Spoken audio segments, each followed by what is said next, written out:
Hey guys, I decided to do a real quick tech video. We're just going to go ahead and do this live.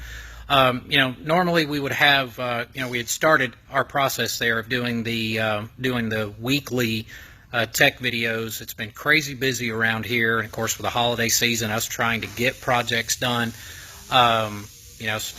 Before we take our holiday break between Christmas and New Year's. So sorry for the delay, but the plan is to get back onto the tech videos, the Q&A sessions, probably in the first or second week of January.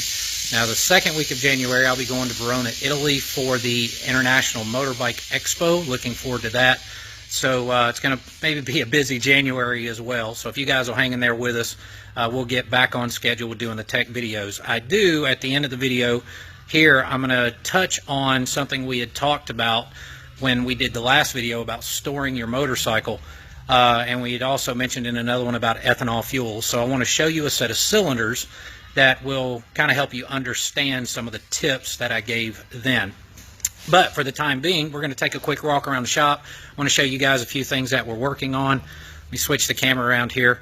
Of course, it is the Christmas season again. Some of you may remember last year that we did our Christmas bicycle drive for kids. So essentially what we did is contacted a local elementary school looking for kids that were really, really great kids that tried hard, did well, performed well in school, mind their parents, but wouldn't get anything under the Christmas tree this year. So we're doing our bike drive again, and we're very proud to say that the Gunfighters Motorcycle Club, all police officers, have jumped in. They've sponsored half of the bicycles. They're going to be here on Thursday to help us assemble the bikes. And then on the 15th, we're going to present all the bicycles to the kids at a nice little function with cookies and milk and things like that at their local school. And another cool thing about it, you're a little kid at school, you can never run down the halls, but they're going to let the kids race the bikes through the halls, so that's pretty awesome. So anyway, we've got that going on. I'll show you a couple other little projects we've got. Here's a slingshot, and this one has come apart for paint, and we're also going to be doing an automatic transmission conversion and a couple things on this one. Now, another cool thing about this one, I'm also going to post some information about the owner of this slingshot. Her son was a military veteran, and when he returned home, unfortunately, he suffered a fatal accident on his motorcycle. She has started a nonprofit organization helping wounded motorcyclists and wants to bring awareness to motorcycle safety and things like that. On the page in the coming few weeks, I'm going to put information about what she's doing to help guys out. So please keep a lookout for that. The next thing we've got going on, we're doing another automatic transmission conversion over here. We're also doing a Pro Charger. We're going to be tapping about 300 horsepower on this one when we get done. Detachable steering wheel, a few other little gadgets and gizmos in this one. Be a pretty cool little deal. Now, some of you may have or may not have seen the post on this little jewel right here. This is a 1948 Indian in absolutely remarkable condition with only, you guessed it, 135 original miles. Pretty incredible piece here. Now, the owner of that unit, it's been in the family since new, which is also pretty remarkable. And actually, you know what? I'll go over there and let you get a little closer, spend a little more time on it, let you see it. So the owner has asked us to keep the bike stored here for him so that everybody can see it on display, which is pretty awesome. We're honored to have it here, that he trusts us with this bike. It hasn't ran since 1982, I believe. The tag on it, last registration on it was in 1982. So we're going to get this thing running again. He wants us to ride it and have her ready to fire up for folks that want to see that. And it'll be here on display in the shop for an indefinite period of time. So let's take another quick close look at it. You can see again, it is in remarkable condition. Now this one, it was originally painted black. And sometime in the mid-'80s, I believe it was repainted red but everything functions as it should. It's quite remarkable.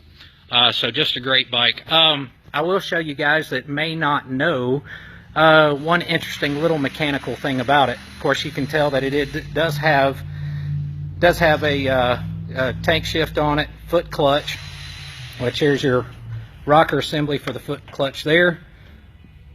Fantastic. But back in the day, before they had automatic ignition advance, you had to manually advance your distributor or retard the ignition before you cranked it to make it easier to start. So the way that works, you come over here to this grip and you twist this grip back and forth. And when you do, you'll notice that the distributor rotates. So that kind of goes back to, if any of you are familiar with some of the older cars, Model Ts and such, you had an ignition adjuster that was on the steering wheel. So you would retard the ignition fully, step to the front, hand crank it once it's running, pull the ignition back down to the engine's running smooth, and then you're off and running. So pretty neat little deal. So a couple other things we've got going on back here in the shop. Of course, several police bikes we're working on. We just finished up our monster on this Indian over here, and we are getting ready to start the tuning process and see where we end up. So we're going to see some impressive power numbers coming out of that one. Guy over there, hey guy. Guy's over there installing some more lights on an Escort bike. A lot of guys don't know that Guy was actually had been working on police motorcycles for over 20 years, and he's master certified from Wayland. So when it comes to sirens and lighting and things like that, he's got quite a gift for it. So anyway, all right, so now to the techie stuff. What I have here is a set of cylinders. Before I show you the cylinders, if you recall, we had talked about motorcycle storage. And one of the things that I had mentioned is that the misconception is that it's actually good for the unit for you to start it on a regular basis while it's in storage over a period of time. You know, people will say, you know, that they start the bike once a week or once every couple of weeks like that, let it run for a few minutes. And I had mentioned that that's not the best thing to do for various reasons. One, condensation buildup on the inside of the engine, promoting rust and corrosion because the engine does not get hot enough for all of the moisture inside the crankcase to fully evaporate. It doesn't have an opportunity to get to normal operating temperature. So that creates one problem. The second issue is that when you initially start, whether it's fuel injected or carbureted is irrelevant. When you initially start the bike, it runs an excessively rich fuel mixture.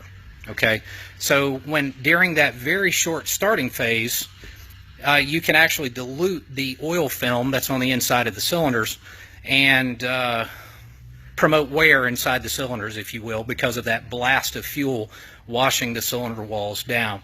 So let me show you a set of cylinders because this is a perfect example of what I was talking about. Now, this bike is an Evolution. The bike ran perfectly well before it was stored. Under those scenarios, it was started once every couple of weeks, and then the bike sat for about roughly a year and ran fine, but after that year he hit the switch and essentially had no compression at that point. So it's turned into a rebuild. Now, this was quite a hot rod. We were around 140 horsepower originally on this Evo when it was built as an S&S 113, and then built again and quite a few modifications made. So let's take a look at the cylinders. All right, now let me grab a flashlight and see if I can show you. I don't know if everybody can. Oh, there we go. Okay. All right, you'll notice the dark area above, about halfway on the top of the cylinder, and then the shiny area on the bottom. I don't know if everybody can. Yeah, there we go. I think you guys can see that now. All right, so let's move to the other cylinder, and you'll see that the dark areas, and then you'll see the shiny area down at the bottom. All right, so what you're actually seeing there is rust. So if I can give you another. All right, there we go. All right, now. All right, so what you're actually seeing there is rust. And the line is essentially the above the compression ring on the piston and then below the compression ring on the piston. So over a period of time, this bike being started, shut off, we're diluting that mixture and we're reducing the oil film that's left on the inside of the cylinder. All right, and then after it sits for a long period of time, especially with the corrosive nature of ethanol fuel, it accelerates that rusting process on the inside of the cylinder. And of course, when he hit the switch that one last time after it had sat for a while, then the rings just completely lose their seal on the cylinder. And so we're doing a top-end rebuild on this one. So I hope that helps you guys understand why it's important to do the storage the way that we talked about on our previous video. But anyway, I'm going to go ahead and get started on these cylinders, get them bored and honed, and get this guy rolling again. Appreciate you guys watching. And I hope you have a Merry Christmas, Happy Hanukkah, Kwanzaa, whatever it is that you celebrate this time of year. Spend it with your family and your loved ones. And we appreciate everything, guys. We're looking forward to 2019 and glad you're going to be a part of it. Everybody have a great day and a Happy New Year. Take care.